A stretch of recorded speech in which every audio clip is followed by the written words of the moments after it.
So what we want to demonstrate now is all the sort of color correcting and enhancing and almost color grading tricks that I tend to do on most anything that I work on. These are sort of the mainline first set of skills and approaches and tricks that I use to make things look their best without necessarily creating a big stylized look.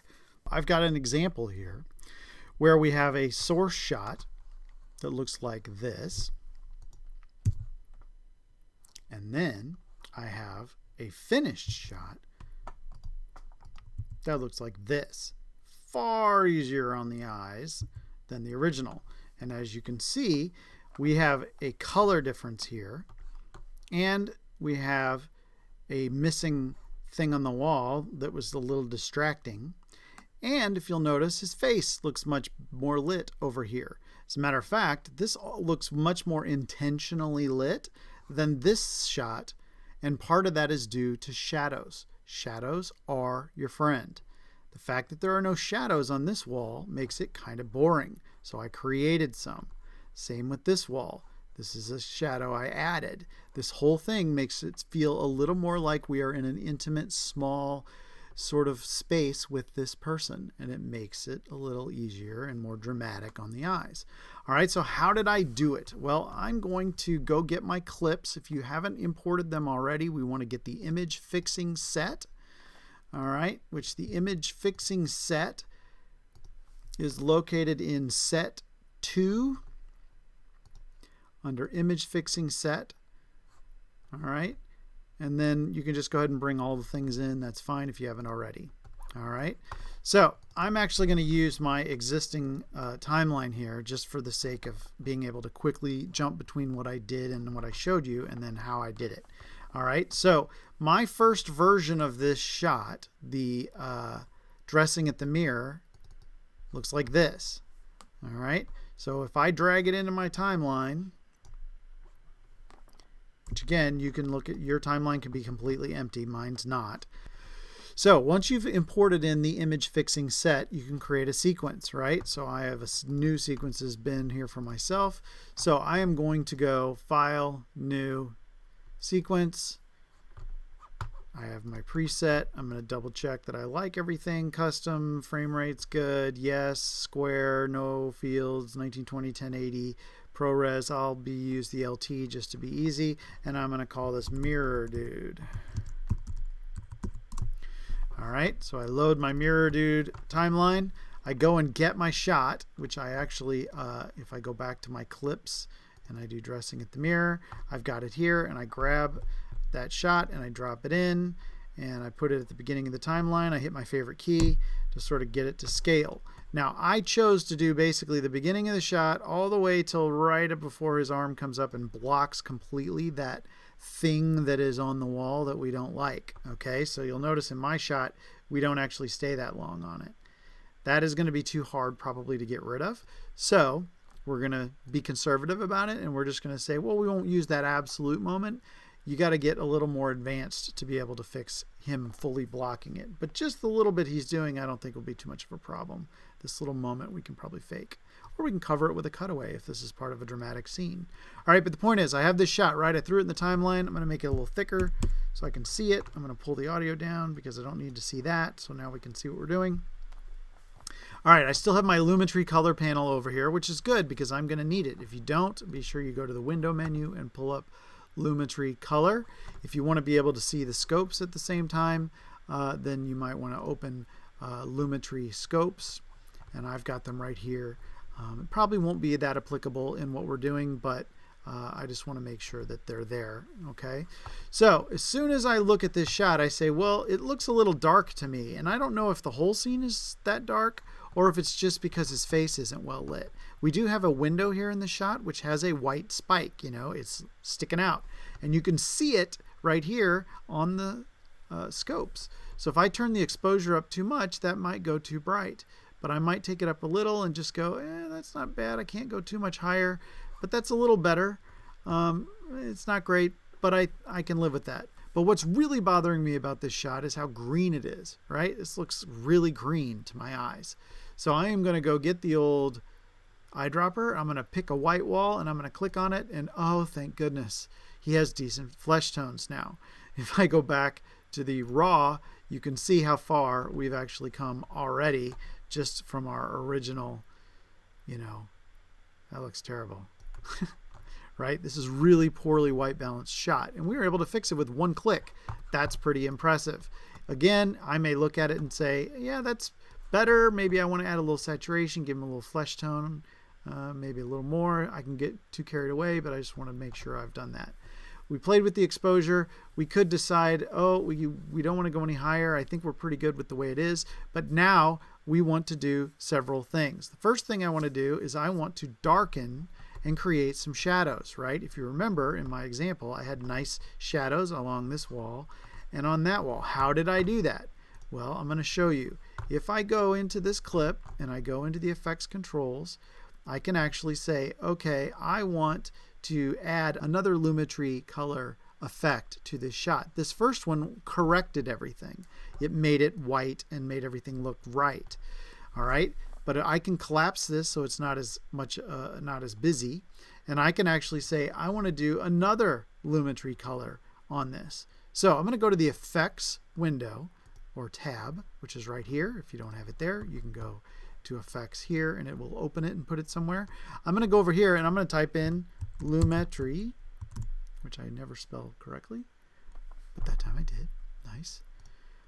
All right, and I just took the presets, or I took the presets and collapsed it because I knew it was down here somewhere here under color correction. And I'm going to add Lumetri color again. Now, why would I do that? And how am I going to be able to keep these, tell the difference between these two? All right, well, I'm going to actually right click on the first one and I'm going to rename it, and it's still going to say Lumetri color, but it's going to put a name after that, and I'm going to say color balance. Color balance. Now it's labeled. This is the color balance one. This takes it from white to, or from green to white, and it did a little bit of brightening of the image. But for the most part, that's what I need to understand. So this one that I'm going to mess with is not going to be about color balance. It's going to be about it making a shadow. All right, so how do I do that? Well, first I have to create a mask. All right, so I'm going to want to have some kind of margin here on the edge of the frame to work with. And right now this is a little tight. You, depending on the size of your screen and the resolution, you may need to do this too. So I'm going to go from fit, which means as I scale this, the image gets bigger or smaller. I'm going to change it to a number that gives me a margin. 50 doesn't do it for me. 25 doesn't do it for me. How about 10? Yikes, that's pretty small, but that's okay. It will still serve my purposes. Now, why did I do that? Because I actually need to draw a shape that spills into the outer area outside of this. So I'm going to go to my little pen tool here, the free draw Bezier, and I'm going to create a mask. And as soon as I click it, it's like, oh, you're making a mask. Here's your controls for that mask. But we haven't actually made it yet. And I'm going to decide that since the wall sort of has an angle here in the mirror, that I maybe want to sort of complement that. So I'm going to draw a box that overlaps this wall and gives me plenty of room to be outside the frame. All right.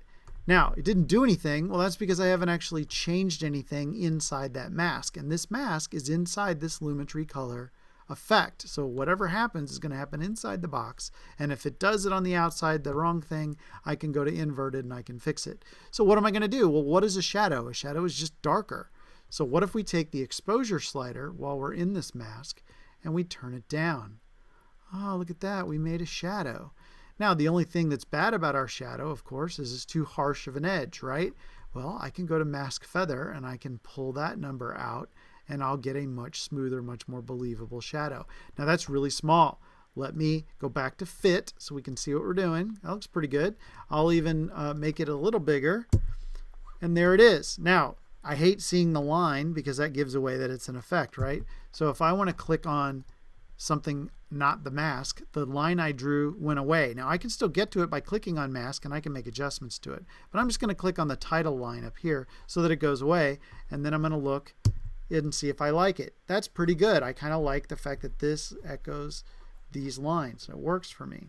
Now I'm a little distracted by the fact that this doesn't have a shadow on it. So we already know how to do it, right? We did it at 10%. I'm going to do that. I don't want to change in this example that mask to include that other corner. It's a little trickier. You can do that though. But I'm just going to do the same trick. I'm going to actually rename my other mask. I'm going to right click on that Lumetri one. I'm going to rename it, and I'm going to call it left mask or left shadow. How about that? That makes even more sense.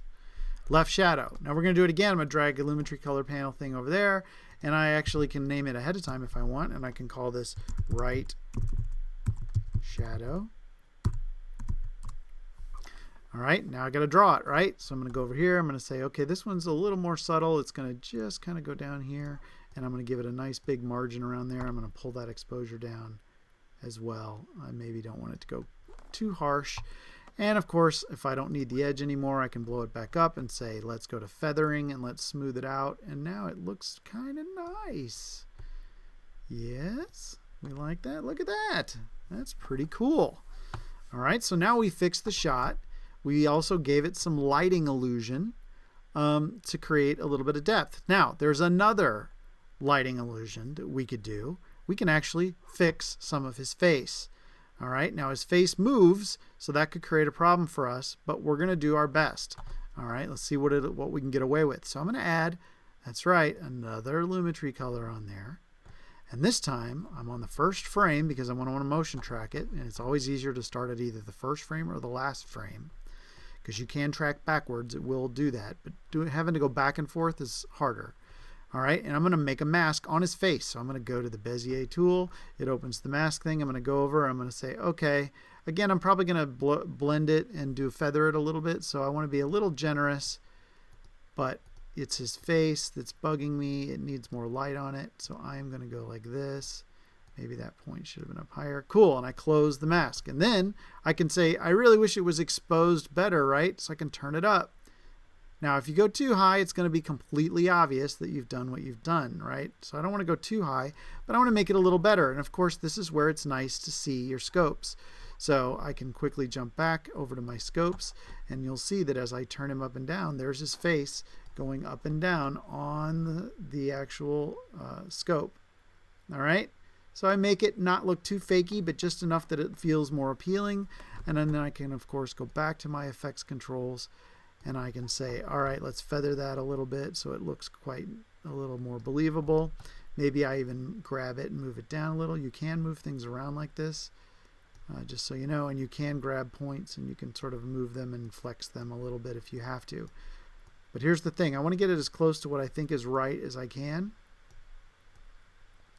Because once I motion track it, all bets are off, right? So I just want to spill a little bit of highlight on him. And now I'm going to say, okay, do the best you can, and I'm going to let it analyze it and motion track it. So let's see what happens. It's going to analyze it. Now, we already know he goes and gets his sport coat and he turns his head. And I don't really know what's going to happen when that happens. It could be very, very bad. But it might make sense of it. This is where you take a chance. And of course, you could break this shot into 2 shots and do a cutaway in between the moment where he turns, just so that you don't have to try to motion track that moment. Sometimes it's just about good old-fashioned editing tricks to hide the things that aren't working as well. All right, so look, I'm on my last frame, and it clearly moved in a direction I didn't want it to go. But it made a jillion keyframes for me. You can see them here in the mask path. If I zoom way in, you can see there's a keyframe for every frame.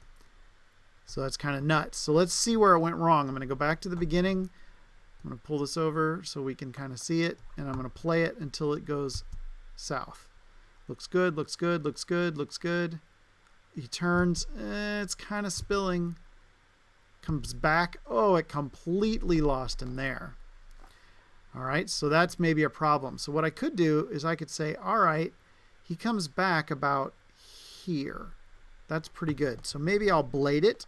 So I'll do the letter C for cut, and I blade this. And then I go back to letter V for a normal pointer. And I say, okay, what if I go to the end of this clip and I nuke all the keyframes it made for me. This is just within this clip, right? Because we created a split there. I'm going to zoom in, make sure I really got them all. I don't. I missed the first one, so I'm going to miss that. Okay, first keyframe should be in the right position. So where is the mask? There it is. I can put it on his face again and say, okay, that's my starting point. Now go backwards until things go south. So I'm going to go backwards, and it should stay with him pretty well up until, remember we're moving in reverse, up until the moment he went to grab his coat. But at least I can see how much of this shot I can salvage by doing this way. All right, and if I play it, it does a pretty good job of staying with him. So I created a usable shot within, you know, that moment on, and then of course this is bad. So that moment you may just have to go somewhere else. Or you could try to go in and keyframe it by hand, which is not fun. Could you do it though? Absolutely you could. All right, so let's talk about how to get rid of that ugly thing on the wall. I don't understand what it is. Maybe in real life it's pretty, but on camera it's distracting and it looks weird. So what we need to do is we're going to copy a section from near where this is, and we're going to band-aid over that. All right. So here's the thing. I have to make sure that I'm using a shot that has had the color matched exactly the same as the main shot. So what do I mean by that? If I were to go back and get raw footage and try to steal a chunk of raw footage and put it over this, it would be green, right? And its luminance would be different because those are adjustments we made. So the safest thing to do is to click on your already affected layer and make a copy and put it on top of it. So I'm going to do Option, Drag, and now I have two of the same thing, and if I turn off the top one, nothing appears to change. So what I'm going to do is I'm going to mask this away, a hole basically in this shot. All right. So how do I mask away the shot? Well, I'm going to go into opacity for the top shot. I'm going to go into opacity, and I'm going to draw a shape that is about this size, but is coming from an area where I can steal some image from. So I'm going to go up here, and I'm going to create a shape that I think is big enough to cover, like a band-aid, that problem area. All right, and I may need to drag some things around. I may need to add another point. But my point is this should be bigger than this. All right, now here's the thing. It's tempting to say, oh, I just want to grab that shape now and go down here and cover it up. It doesn't work. You're changing where it's cutting the hole, and that's not what we want to do. So if I turn off the layer below, you'll see that my mask is just that area there. Right? That's what I wanted. I wanted a safe chunk of the wall to put over this shot, but now I do have to move it. And I don't want to grab the mask. I want to move the entire top layer, this entire layer that looks like this. So to do that, I can go to Motion, and it gives me the bounding boxes that we've used for other examples, and I can start pulling it down. Now, it's going to be hard if I can't see where it's supposed to go. So I did that so you could see what it was doing. But I'm actually going to go back and turn on that lower level again so that you can see that lower layer. It's on. And now I'm going to go back to that motion. I'm going to grab that top layer, and look at that. It's drifting over the top of it, and I can basically just cover it up. It's gone. If it wasn't smooth enough, I can feather the edges. If I feather it too much, though, I'm going to start seeing it, right? But the point is you have some ability to finesse this so that it stays looking pretty good. And just like any other mask, it can be motion tracked. So you can actually, if the camera moved a little bit, it would stay right where it's supposed to be. All right, but there you go. We no longer have, oh, look at that. Another reason why this moment is not going to work using these tricks, right? He turns his head, he enters the edge of the frame that I'm stealing from. So you actually see his hair twice, right? That's a problem. But I should be able to steal that same band-aid for this second half of this shot. So if I steal this shot and copy it over here, so I option dragged it over there as well, I should be able to use it, and it should keep that hidden. The only thing that's going to trip me up is, again, if there's the moment he leaned in that shot. That's a problem. So maybe I repeat this shot. Maybe as long as it's band-aided and it's covered, and I feel like it's comfortably covered, I could say, all right, let's just duplicate this. And now it should last as long as I need it to. But movement in front of it is still a problem. So none of this is perfect. And the thing is, there are the tools within here to fix a lot of this stuff if you really had to. But I'm going to be honest with you, it's a little clunky in Premiere. After Effects would probably be smarter. The moving mask capabilities and stuff in there are far superior than what you can do here. But the same concept applies. It's usually referred to as cloning an area, which is what we just did. We just did it the old school way of just 2 layers of video moved over, as opposed to a cloning tool or a rubber stamp tool, as it's sometimes referred to. But for something as rudimentary as just please make this shot more usable, we just did a lot to this shot. We relit it. We lit his face. We lit the walls. We took out an object that didn't belong, and it all worked really, really well.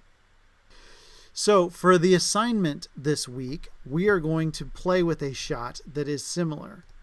If you go to your image fixing set, you will find a blue interview clip. This is what it looks like. Blue interview. And it is this scene. So I'm going to make this bigger so you can see it. So in this interview, your assignment is to fix it. And there are several things you're going to have to fix. The first thing I'm going to say is, of course, fix it from looking so blue. We talked about how to do that.